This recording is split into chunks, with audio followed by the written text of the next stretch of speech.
Como le estamos informando, la sesión de este martes de la Asamblea Nacional de Venezuela ha estado dedicada a analizar el supuesto plan de conspiración contra el gobierno de Nicolás Maduro.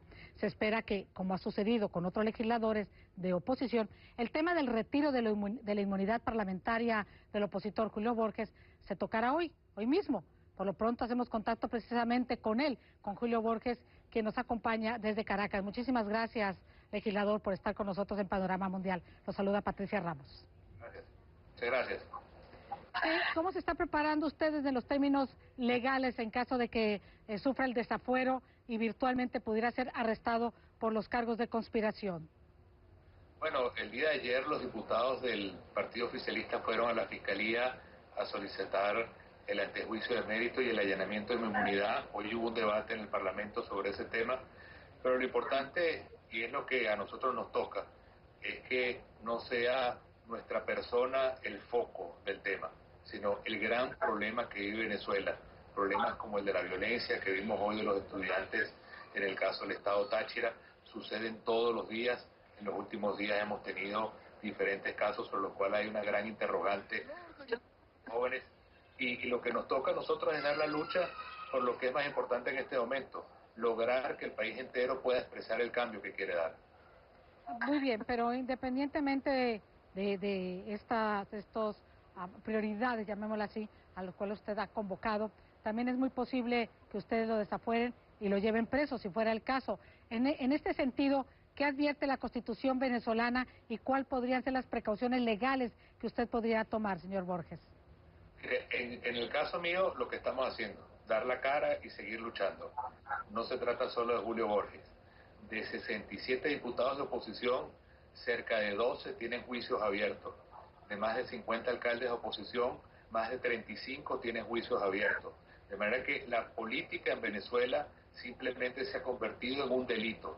Y también para los empresarios, o para los comerciantes, o para los periodistas. De manera que es un tema total de una política del miedo y de la persecución, cuando todo lo contrario, frente a esta crisis el gobierno más bien debería estar buscando sumar y ver cómo se sale de esta crisis. Lo que se está haciendo es confrontar el camino radical, lo cual es el peor camino para salir de la crisis en Venezuela.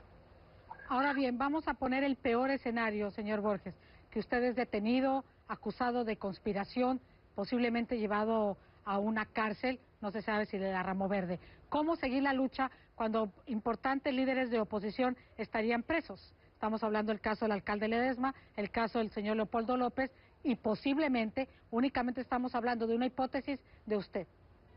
Como ha sucedido en la historia de Venezuela, en la historia de América Latina, en la historia de Europa Oriental con los regímenes comunistas, al final esto no es una lucha de una persona o de un grupo, es una lucha por unos ideales, es una lucha por unos valores. Y si una persona en un momento dado no puede luchar porque está en la cárcel, o muere, o está imposibilitado, se levantan 1000 o miles de más y continúan la lucha. Aquí lo importante, Patricia, es no perder el foco. El pueblo venezolano ya tomó una decisión, quiere cambiar y tiene una oportunidad de oro a través del voto de cambiar este año. Y eso para nosotros es la gran noticia que tenemos que encauzar con mucha contundencia, pero también con mucha serenidad en este momento para lograr ese cambio que queremos en Venezuela. ¿Querría decir, señor Borges, que usted cree en las autoridades electorales de Venezuela? No, para nada. Yo no creo en el voto del CNE venezolano, pero sí creo en el pueblo venezolano. Y si aquí el pueblo venezolano se expresa con toda la fuerza de ese 80% que quiere un cambio, créame que no hay obstáculo en el mundo que pueda frenar a un pueblo que tome una decisión como la tiene el pueblo venezolano ya tomada. De manera que lo que se trata no es de creer en las autoridades, sino de creer en el pueblo. Y lo hemos demostrado en muchas oportunidades, y mientras más dificultades tengamos, más tenemos que organizarnos para que el pueblo se exprese este año a través de un proceso que en pocos meses. Y créame, nosotros tenemos toda la posibilidad de lograrlo y vamos a hacerlo para lograrlo. ¿Qué dice usted a las acusaciones que le hace el presidente Nicolás Maduro de ser parte de un plan conspirador donde ha involucrado también el mandatario venezolano a Estados Unidos? Mira, mi vida en política siempre he tomado el camino más largo. Yo soy parte de un movimiento que se llama Primero Justicia, que es uno de los más importantes de la unidad, es el movimiento político de Enrique Capriles. Lo fundamos cuando teníamos 21 años, de manera que lo que hemos hecho es construir ladrillo a ladrillo un movimiento que hoy es presente en toda Venezuela. En los momentos donde nadie quería votar, nosotros fuimos a votar. En los momentos en los cuales la gente piensa que no hay nada que hacer, hemos animado a la gente a lucha política, de manera que nuestra historia habla por sí solo. Somos un movimiento joven, democrático, y lo que quiere es simplemente el cambio de Venezuela, y estamos totalmente empeñados en lograrlo, nosotros y toda la unidad democrática. Hablando del cambio, señor Borges, ¿usted estuvo de acuerdo con el manifiesto publicado en un periódico? ¿Lo firmó? ¿Lo acordó con los otros líderes de oposición? No, nosotros no firmamos ese documento que salió publicado hace varios días, es parte de los documentos que el gobierno ha estado reclamando. Respetamos muchísimo a las personas que lo firmaron, son compañeros nuestros de la Unidad Democrática, pero en todo caso, como Primero Justicia, estamos, como te he dicho, enfocados desde el año pasado, diciéndole a toda la alternativa democrática que el camino, la ruta, tiene que ser la elección de la Asamblea Nacional, y el tiempo cada día nos está dando la razón, porque es algo que va a ser en apenas 7 u 8 meses, es decir, está a la vuelta de la esquina. ¿Por qué cree que hoy no pasó lo que estaba, dijéramos, era la crónica de un desafuero anunciado y se suponía que hoy usted ya no contara con su inmunidad parlamentaria? ¿Qué pasó? Bueno, es que el proceso, en la medida en que ellos fueron ayer a la Fiscalía, era claro que ellos van a seguir con el proceso que está en la Constitución, que es de la Fiscalía al Tribunal Supremo, y del Tribunal Supremo vuelve a la Asamblea Nacional. Eso puede ser un proceso tan rápido como algunas semanas, o puede ser un proceso más lento, pero en todo caso hubiese sido demasiado extremo y burdo, cosa que en Venezuela no es extrañarse el hecho de que lo hubieran podido hacer, pero es algo que está muy claramente delimitado en la Constitución. Ha pasado un año de las más recientes manifestaciones que demostraban una inconformidad de una parte de la población venezolana. ¿Qué es lo diferente hoy en día en Venezuela, diputado? ¿Por qué ustedes piensan que podría venir un cambio? Mire, cuando Enrique Capriles competía en las elecciones del 2012 con el presidente Chávez, o incluso con Maduro justo después de la muerte del presidente Chávez, una de las dificultades estratégicas que teníamos nosotros era que en todos los estudios de opinión nuestro pueblo no quería un cambio, sino quería estar en el mismo esquema, pero que las cosas fueran mejor.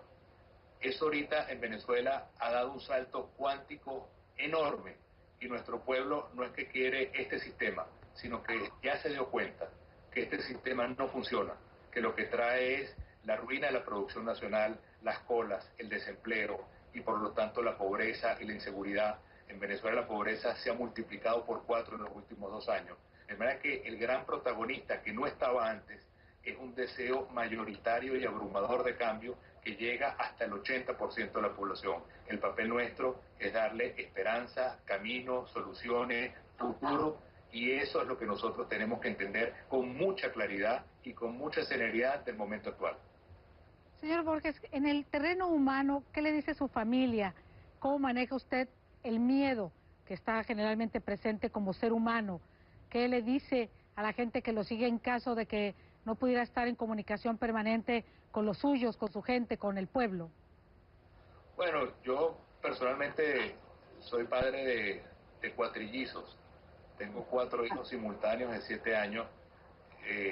No captan bien todo lo que está pasando, y yo trato de que ellos vivan un poco como la película La vida es bella, ¿no? Sin contaminarse de lo que está pasando.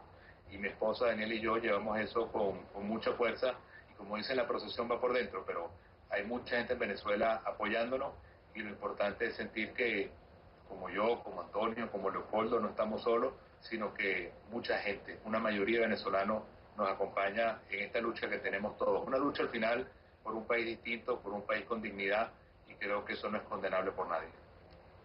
¿Tiene usted miedo de morir? Miedo de morir. Bueno, eso es un miedo natural, todo el mundo tiene miedo de morir, pero soy un hombre de fe, y al mismo tiempo estoy todo el tiempo entendiendo que estoy con Dios, y el que está con Dios nunca está solo. Muchísimas gracias al diputado Julio Borges, que nos acompañó desde Caracas.